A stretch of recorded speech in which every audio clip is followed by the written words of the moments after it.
We're driving a 2020 Toyota Highlander. Coming up, I'm going to tell you something that blew my mind about this exact car, but first, information explosion.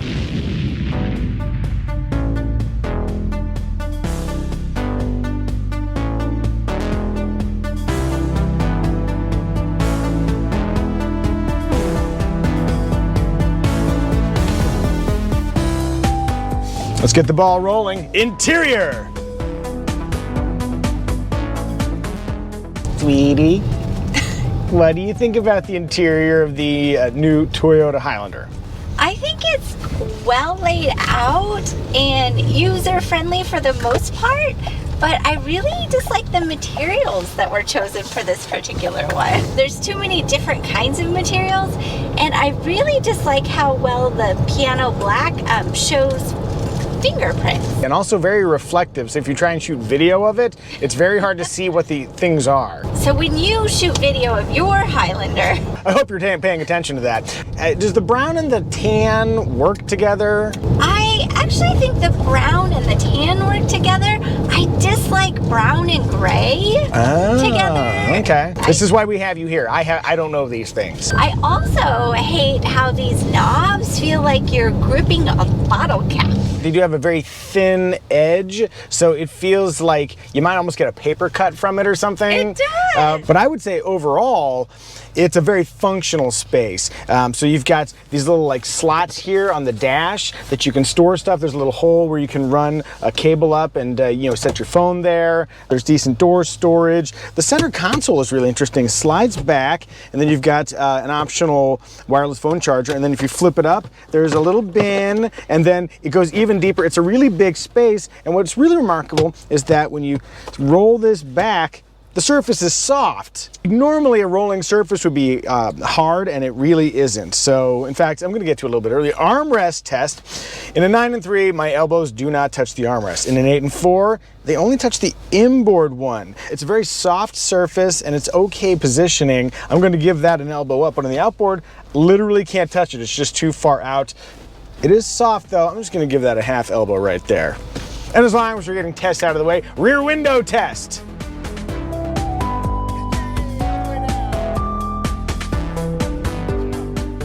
Functionally, there are a lot of things we like up front here. Now, as we move our way back a row, things get kind of interesting. I immediately grab for the bar between my knees to slide the thing forward. It's not there, it's on the side. And there are two very similar levers that you can pull that have different functions. So knowing which one is which is not immediately intuitive. And then if you want to slide the seat forward, it's a latch on the top of the seat, you pull it and you kind of have to muscle it forward, but it'll get out of the way. But if you're a kid, a child getting to the third row is not going to be able to reach up that high and pull that hard. And then the other weird thing is that if you want to flip the seat back down to put it flat, it's not obvious how you do that because there's a lever on the side next to the one that slides it forward and back to make it flip down, but if you pull that, nothing happens. What you will eventually learn is that you have to pull that lever and then simultaneously pull the top one to have it flip down. How long did it take you to figure that out? Is there a helpful graphic somewhere? It is printed on the thing itself what it will do, but when you pull it, it doesn't do it. So you have to figure out that second step, which is up top. And then in the third row, you had some confusion putting the third row seats down as well. Often the strap actually does something? Yeah, it releases the seat and then you just pull it and then flip it down. But not in this case. There's a lever up top that you flip forward, and then what's confusing is that the headrest doesn't flip forward when you pull that release. You have to push the seat back beyond a certain angle and then it'll flip forward. If you flip it forward quickly, the headrest may not flip down fast enough to avoid hitting the seat in front of it. So if you're always in a hurry because you have like 3 jobs like you do? Yeah, if you're me, then you're gonna wind up misusing that third row flip mechanism quite a bit. Bear with us, we're going into the darkest of darkest tunnels. Ooh, it was on a night like this that an owner of a Highlander tried to put down the third row, but then the seat back hit the headrest. Ooh, and other scary domestic tales. Suburbia. As long as we're lingering in the third row, let's talk about cargo space. Cargo space is good. Oftentimes in 3-row SUVs, space behind the third row is limited. There's 16 cubic feet behind the third row, which means you can have a bunch of people in here and still have some space for stuff. There's also an underfloor storage bin. You can hide your GoPros there. Again, you're probably making a video. That's what we're assuming. Everybody's making Highlander videos. With all the seats flipped down, there's a ton of space. I think it's a really workable, usable, practical interior we've got here. There's just a few little like nuances that you have to get your head around. Eventually, you'll get used to it. I just wish it was a little bit more intuitive. Second row space is more than adequate. When you get to the third row in the Highlander, it really is best used for children. There are other 3-row midsize SUVs that you can put real adults back there. The VW Atlas is a good example, certainly the Chevy Traverse. If you're driving a Highlander around, just put the people you dislike most in the back, whether that's your children or your friends. Let's dig into family friendliness. Right now, the NHTSA hasn't yet tested the Highlander, so I don't have a 5-star rating, but I'm guessing that Toyota would probably push for that pretty hard. Ingress, egress, not a problem for our child when getting to the second row, and assuming that the second row slid forward, she can climb to the third row pretty easily because there's little steps built in to the floorboard there. I'm kind of surprised there aren't latch points in the third row. That would certainly be a more useful way to haul people around if you have a lot of kids.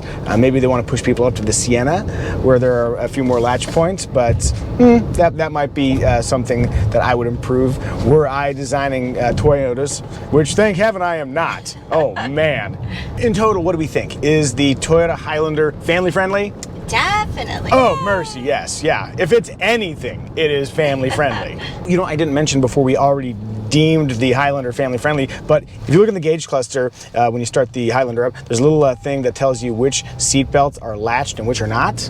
I noted that as well. I was very excited about that feature, especially if you have a kid in the very, very back.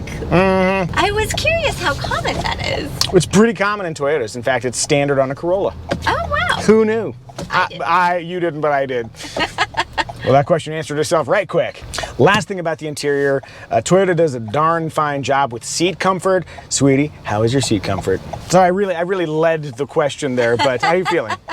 It's squishy, it's comfy. Yeah. It hugs me, but in the right way. Not one of these weird ways like we're gonna have to have an HR discussion. No, it's very comfortable, though. I will say your seat could be more comfortable because it does not have adjustable lumbar support like mine does, and this is 51 grand worth of Toyota Highlander. You deserve better lumbar loving in a car that's this expensive. Hey, have you subscribed to our channel yet? If you haven't, please do. At 50,000 subs, I'm gonna tell you a terrible dark secret about my hair. Style! Did you have a chance to take a gander at the style of the Toyota Highlander? I did, but the first thing you notice, because it like slaps you across the face, is that line across the side. I guess the follow-up question is, which line? There's a voluptuous line that sort of rises up and draws the hips, and it feels very like meaty and muscular and sensual. And then there are more subtle lines if you go a little bit further forward. There's a kind of a very subtle thin one that does something similar for the front fenders. There's just a lot of design happening. Honestly, I'm not that into it. I'm not either. I feel like it's too much. It feels a little too much. There's a taco surfing? What? Have you ever seen a taco go surfing? Those are probably swim trunks. Nonetheless, that taco's living his best taco life. Hey, sweetie, do you want to hear the name of the paint color? It's a fun one. It's moon dust. Moon dust, ooh. And it's only $400. I've recently gone on a bit of a rant about GM and their confiscatory pricing policies related to paint, and I like the fact that $400 is reasonable for an elevated paint scheme, so I'm into it. Two more quick exterior observations. Blacked out A-pillars. That looks like that was more applied after the fact rather than inherent to the design. And if you look at the exhaust, it is sort of hidden, but that is a sad looking little exhaust. Almost like looking at that taco that's gone surfing, I feel like I'm looking at the Highlander's underparts, and I probably shouldn't. So in general, I'm not into the look of the Highlander, but not being into the look of something doesn't mean I won't buy it. I bought a motorcycle that I thought was ugly because it was functional. What do you think? Do you like the Toyota Highlander? Tell us in the comments. And if you'd like to see what I'm driving or flying between YouTube videos, follow me over on Instagram. Future Evie has put my handle down here. And follow Evie as well if you want to see what our family's up to in motion. We're just cruising along at a lackadaisical pace. It's a good time to note that ride quality is wonderful. It's a very smooth, quiet driving vehicle. I have no complaints. Are you sure? Yeah, pretty sure. Doesn't sound like you. I can brew something up, I mean, if we need to. Oh, needless full throttle acceleration. The V6, which is standard, has a good bit of punch. One interesting thing that I noted, I had a few times where when leaving from a stop, let's say you're in a line of cars turning to the left, and the one car like waits a long time, and then they go. I noted that I was like, is something wrong with the engine? There is a feature where if the vehicle detects you're fairly close-ish to the vehicle in front, it will de-escalate how hard you can accelerate. So I thought there was something wrong with the engine, but it was like, hey, just don't be that close to the car ahead of you. Yeah, so there was something wrong with the way you were driving. No, I just like to keep a tight gap because I know that there are people behind me also trying to get through that light. My politeness was my own doing. You know, I think I've learned a valuable lesson here today. Never be polite. Why did you say never be polite? That's a good question, sweetie. I was just making a joke. We should definitely be polite. Let's try one more little bit of throttle there. Okay, yeah.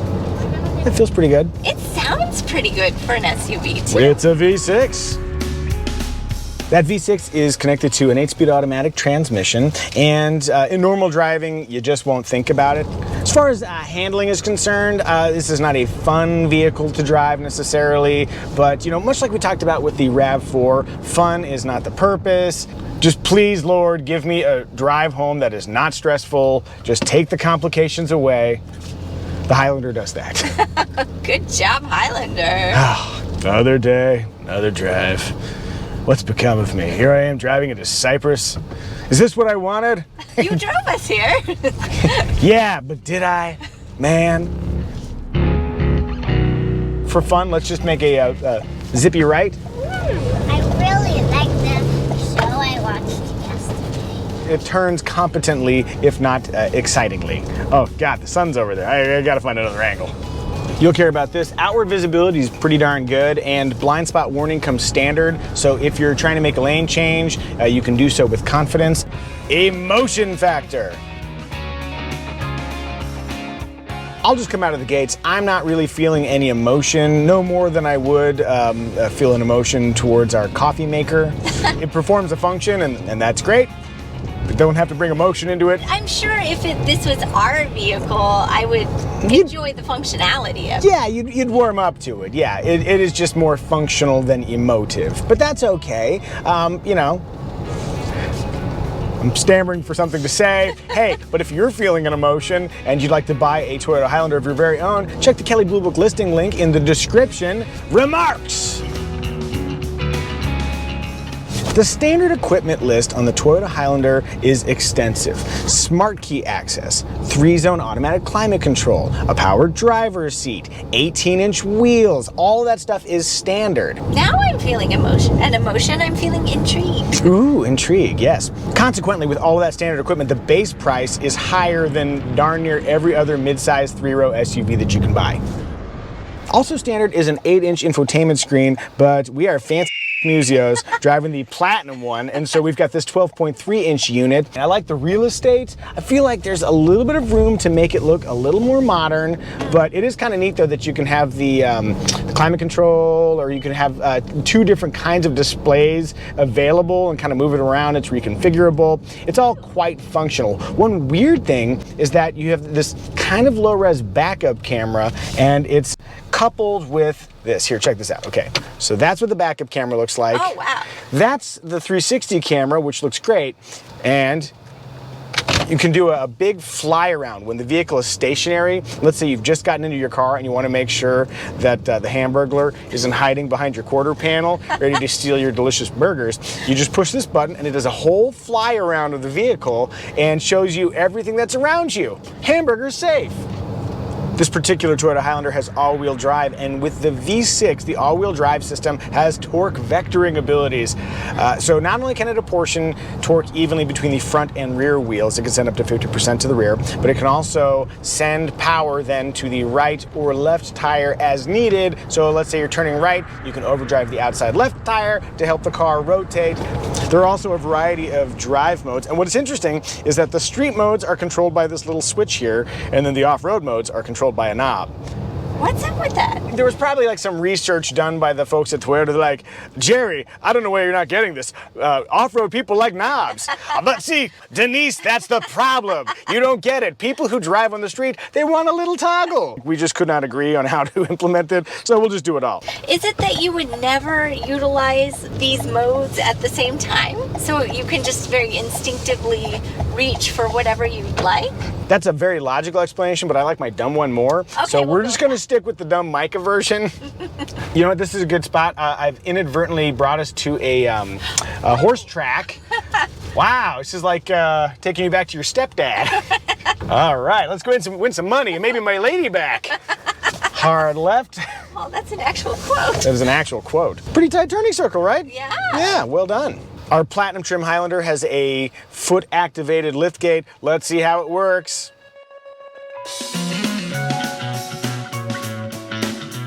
Toyota Safety Sense is also standard. You have lane keeping assist, automatic emergency braking, full speed dynamic cruise control, and they don't charge you extra like that stupid GMC Acadia philosophy. Just give me the safety. These people will not want to pay extra money for it. I really like that Toyota's taken that step. It was almost a Micah rant, I'm sorry. I just get so passionate about safety is all. Just get worked up a little more. I want to use that graphic. Sorry, the moment's passed. Oh. The Highlander has 5 USB ports, but they're divided between the first and second rows. There are no USB ports in the third row, and I think the Chevy Traverse, which has USB ports in the back, in all 3 rows, is a much better way to do it. There's an 8-passenger arrangement, which is standard, so you have a 3-seat second row, and then there's a 7-passenger version, which is this. There's a lot of crossover, so in the bottom trims, it's all 8-passenger, and then you get to the mid trims, you can do 8 or 7 for $0, depending on what you want, and then the highest trim is only a 7-seat version. And that's how many seats the Highlander has. And the thing that people don't think about is that 8 is more than 7, but also 7 is less than 8. Is this your TED Talk? May as well be. Look, we all have subjects we're passionate about. I'm just passionate about the number 7 and 8. And also the letter M. As in, my God, is he still talking about the seats? If you're thinking about buying a Toyota Highlander, I should note that there's also a hybrid version, 243 horsepower. If you're thinking, I like how you said it like a horse would. oh, hurry! Won't you drive my hybrid? It's very efficient, but also powerful. Is it bad for the environment? Nay! It's only $1,400 more than the V6 version, which means you will actually probably save enough money to pay back that premium in due time. If you want to go the exact opposite direction, there is a Highlander XSE, which looks a little sportier. Highlanders and Toyota in general are known for reliability and great resale values, and those are, you know, in these crazy times, it's nice to know that there's one thing you can depend on, which brings me to the thing I teased in the very, very beginning. The thing that blew my mind about this Toyota Highlander is that the air conditioning doesn't work. Do you notice how stuffy it is in here? Yes. I'm guessing that's not going to be indicative of all Toyota Highlanders, but blew my mind. If there's anything we missed, any remarks that we have overlooked, tell us in the comments section. Synopsis! In thinking about the synopsis of the Toyota Highlander, it costs a little bit more, but you know it's going to do the job and no one's going to complain. I think the Toyota Highlander is the brand name hand soap of midsize SUVs. It's like, well, we could get the generic, it's probably okay, but we'll just get the other one. We just know it'll be fine.